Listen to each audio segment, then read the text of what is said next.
Hi there, I'm going to tell you a little bit about some of the most amazing journeys that children across the world take just to get to school. If you take the school bus, think about this. Do you get annoyed or frustrated when the school bus is late? If you walk to school, does your long walk tire you out? Well, imagine climbing up and down an actual mountain just to get to school. That's what children in the village of Atulir, China do. The village is atop a cliff in a remote area of southwest China. There's no room for a school there. So children travel 2,624 feet, which is the equivalent of 800 meters or so, down steel ladders to get to the nearest school.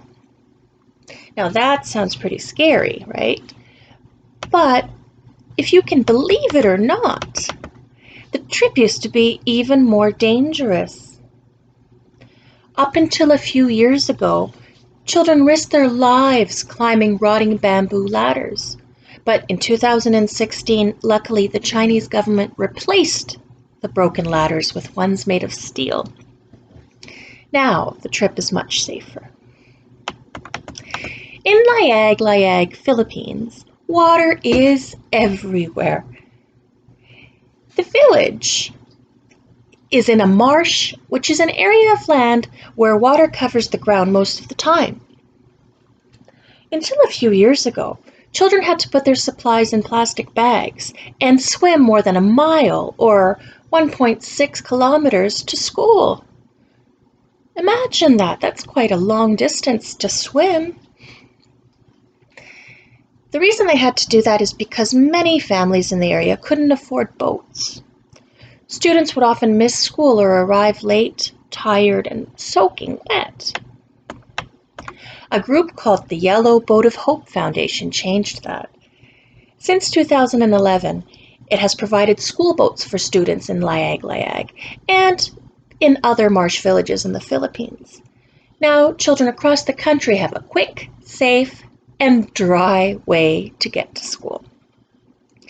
Because of these boats, we will not be absent anymore, said a little boy named Azra from Layag.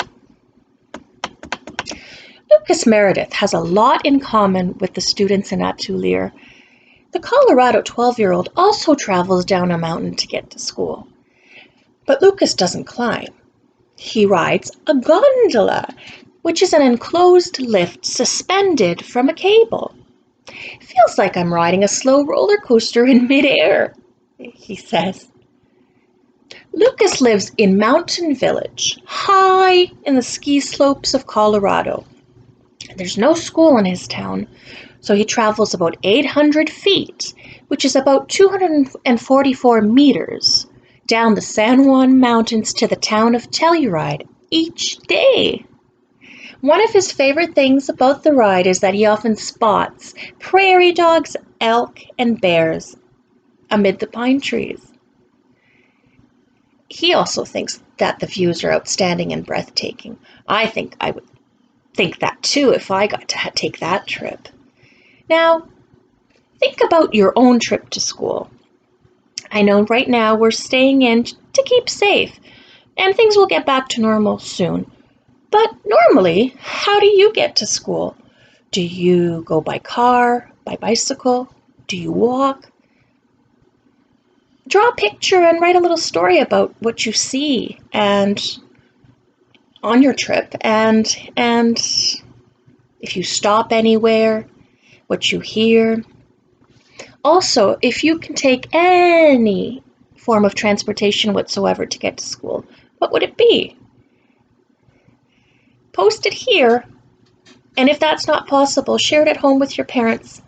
Have a great day, and I hope you enjoy the project. See you next time.